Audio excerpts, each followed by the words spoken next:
Hi, I'm John Stevenson, and we're going to be looking at 1 Corinthians chapters 8 through 10 in our continuing study of the Pauline Epistles. We've come to the central section of 1 Corinthians. We saw chapters 1 through 6, that was speaking of unity, and we saw how there were divisions and a need for unity. And we looked at the cultural codes of honor and the way the world's wisdom and also the foolishness of the cross. And we saw that in the scope of that unity, there were some necessary divisions. We came last time to chapter 7, where we began to embark on questions that the Corinthians had asked in a letter of Paul. And the first of those was dealing with being single versus being married. We saw that already. Now we come to the question of meats and those foods that had been offered to idols. And what is the Christian's response? Chapter 8, verse 1. Now concerning things sacrificed to idols. Now, the issue here was that, and here we're looking at remains of the temple of Apollo up on the left. But in the foreground, you have the marketplace. And so, what would happen is people would bring their sacrifice to the pagans would bring their sacrifices to the temple of Apollo, and they would offer those sacrifices on the altar. The priests of Apollo would take their portion of the food, and then what was left over, and there would be quite a few leftovers, would be taken into the marketplace and sold. It would be sort of their version of kosher foods, and that was considered good food. And the question now comes up, what is the Christian to do about eating food that has been offered to idols? Is that somehow been spiritually poisoned? What is to be the Christian response to this, living in this very secular, very pagan world? Chapter 8, verse 1. Now, concerning things sacrificed to idols, we know that we all have knowledge. Knowledge makes arrogant, but love edifies. Notice the answer that Paul gives.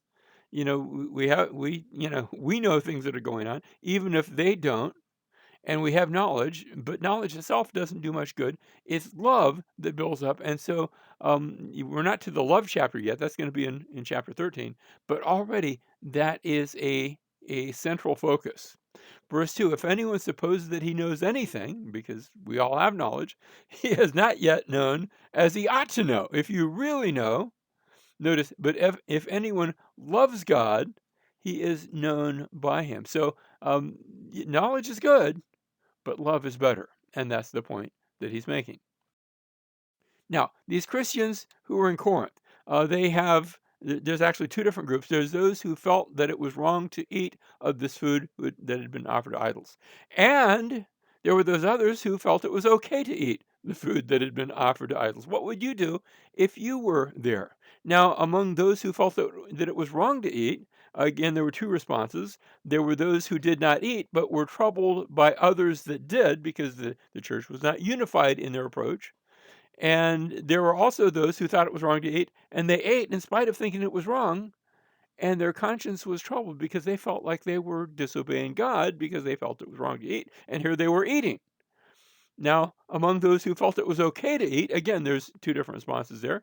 There are those who ate without regard to the feelings of others, and that's why Paul brings up this issue of love towards believers, but also love toward God. And there were also those, at least I'd like to think that there were, and there will be once they receive this epistle, there are those who limited their liberty from concern for their other brothers who did not have the same knowledge that they had. So notice it's not all about knowledge, it's more about love for those that might be caused to stumble.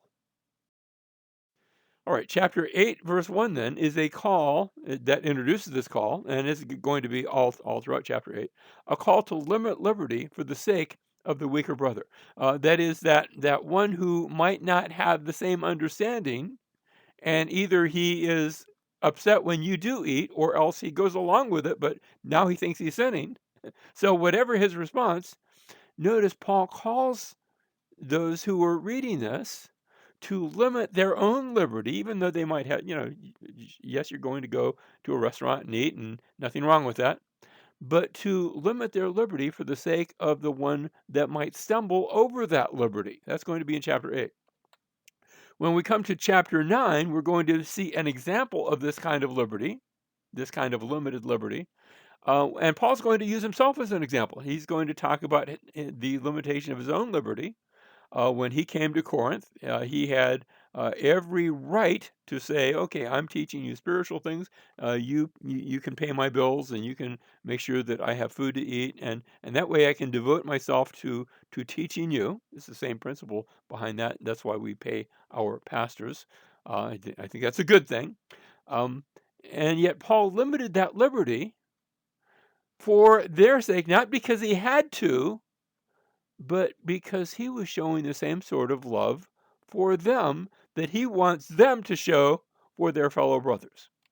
So Paul had the right to be paid in the ministry, and he actually shows this that other apostles made use of that right. Nothing wrong with that. In fact, that was a right to have that right. And some of the apostles even had wives who came along in ministry, and again, that was a good thing. Paul didn't do that either. He's got the right to be paid in ministry, but then we see, beginning in verse 19, that he had limited his liberty for the sake of the Corinthian believers. Chapter 9, verse 24. Do you not know that those who run in a race all run, but only one receives the prize? Now, notice the principle here. Running is not the same as winning. Just earlier today, I participated. I started to say I ran in a marathon. Actually, I did mostly walking. I maybe ran a few paces, but it wasn't a marathon. I take it back. It was a 5K run, or in my case, a 5K walk. And I participated in this race. Um, and notice Paul says, "Do you not know that those who run a race all run, but only one receives the prize?" Let me just say for the record, I did not receive the prize. Run in such a way that you may win. He's calling them run in such a way that you win. And he's not talking about being faster than somebody else, but so that you are not disqualified. And that's what we're going to see in the next section, verse 25. And everyone who competes in the games exercises self control in all things. Winning takes a certain measure of self control. Notice they do it to receive a perishable wreath, but we an imperishable. So notice the importance of running correctly, not just because it's, you get this little medal at the end or this little wreath, but something that is going to last for eternity. And so here's the point: you exercise self control in all things if you want to win, if you want to run and not be disqualified. And that comes through in verse 26. Therefore, I run in such a way as not without aim. I box in such a way as not beating the air. He's being intentional in his Christian life. But I buffet my body and make it my slave, lest possibly after I have preached to others, I myself should be, and here's the key word, unless I myself should be disqualified. He wants to live his Christian life so that he is not disqualified. He wants to gain those positive things in a way that will not bring disqualification. Now, that's going to carry over into the next chapter. Chapter 9, verses 24 through 27, then, was the call to run the spiritual race in order to win. We see now the example, the negative example of Israel's spiritual journey, an example in which there was disqualification. And so verses 1 through 4 point out there was one united beginning. They all came out of Egypt. They were all baptized in the cloud and in the sea. They all ate the same spiritual food. They all ate this and drank the same spiritual drink. They all drank from the rock. The rock was Jesus. They were all there, but with most of them, God was not well pleased. And you had all of these failings in the wilderness, verses 5 through 10. And you saw the failure of most of them. The exceptions were Joshua and Caleb, very, very few exceptions, but most of them died in the wilderness and had these various judgments. The failure of most to be finished. Why? Because they were disqualified because of their actions and because of their unbelief. And so, verses 11 and 12, we have the so what, and that is the danger of overconfidence. Beware lest you also be disqualified. That's the point that's being made. Verse 13, no temptation has overtaken you, but such as is common to man. And God is faithful. And notice that that's a central point. God is faithful, who will not allow you to be tempted beyond what you are able. So yes, you will be tempted. Yes, you will face those things that might cause you to fall, but there is a way of escape. Notice, God is faithful, who will not allow you to be tempted beyond what you are able, but with the temptation will provide the way of escape also, so that you will be able to endure it. Falling, failing, being disqualified is not necessary. There is a way around that, and God has provided for that. He has provided the way of escape. Therefore, he says, flee idolatry. Remember, the issue is, can you or can you not eat meat that has been offered to idols? And without necessarily answering that specific question, he says, flee idolatry, because we're identified by a ceremony. You see, you're looking at the ceremonies in this pagan temple and you're thinking, well, those aren't really gods. That's no big deal. And in a sense, you're right. But we also are identified by a ceremony of eating and drinking. So let's not muddy the waters, because we eat and we drink, and in that ceremony, we eat of the body of Jesus and we drink of his blood, not literal body, not literal blood, but that which represents that. And we partake of Jesus spiritually. Don't you be partaking of something spiritually that isn't Jesus. You see the point? And flee idolatry, because idolatry is demonic. You say, well, there's no reality to those pagan idols. Well, you're sort of right, but actually, they are demonic in nature. There is a spiritual force there, and it's not a good spiritual force. And you don't want to be involved in that. So flee idolatry, because we're identified by a ceremony, because idolatry is demonic, and also because idolatry makes God jealous. This is verse 22. And so you shouldn't be giving devotion in any way, shape, or form to pagan idols. By the way, most of us aren't involved in overt idolatry today, but sometimes we make God jealous by giving our devotion to other things, by being greedy, by being covetous. And we have to be just as careful, because that kind of idolatry makes God jealous as well. So we have three different situations. The first situation is shopping in the marketplace of Corinth. What do? You go into the marketplace, and you never knew where that food has been. Has it come out of the temple? Or there's two other situations where you're eating with an unbeliever, and it might be that you're eating, and he's invited you to eat, and he really hasn't said anything about where that food came from. Or conversely, you might be eating with him, and he says, "Hey, this is meat that was offered to idols.